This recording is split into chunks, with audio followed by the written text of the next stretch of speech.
hysterical. We're dancing through the snow here with Ellen Rohr. She's got her skis ready to go. Here she comes. Woo! Down the slopes. That's right. Oh, I'm gonna poke somebody's eyes out. Let me put the ski poles down. Have you ever gone on a ski vacation?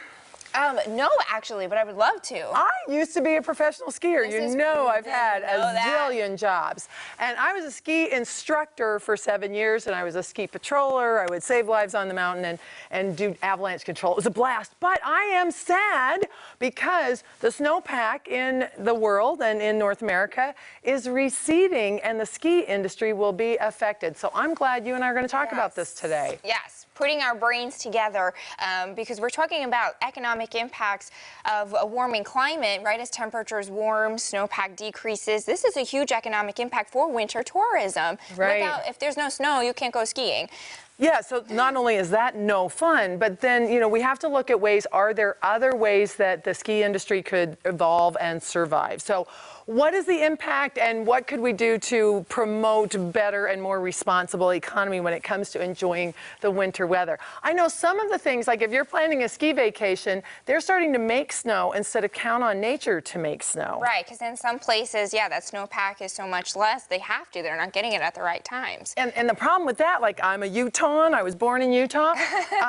Alta just put in snowmaking equipment. They held out for a long time, but they just don't have enough snow. But that snow is not the Utah powder that you are expecting when you go to the mountains. So that's a bit of a heartbreak.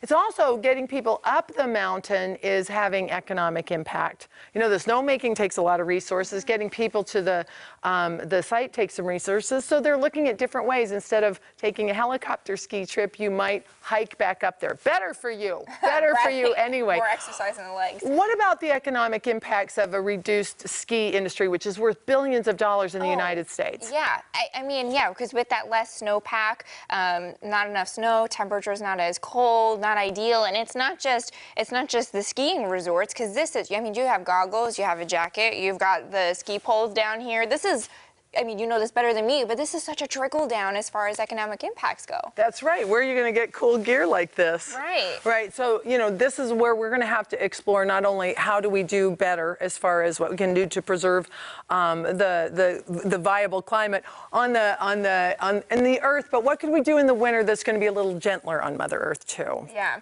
And to explain some of this science here of the snow, right? So with warming temperatures, we get more rain than snow, right? So this is why the ski resorts are having some problems. But you had mentioned in your notes, sometimes this gets a little complicated because with warming temperatures, you also hold more moisture, especially near the oceans. Right. So individual storms can drop a lot of snow at once, especially on the East Coast for some of those ski resorts up in the Northeast. So if they get too much snow at once too, this isn't not really working out too well. So this brings up the topic of climate versus weather. Right. Okay, so just because your weather, wow, it's snowing like crazy where I am, what's this climate change stuff?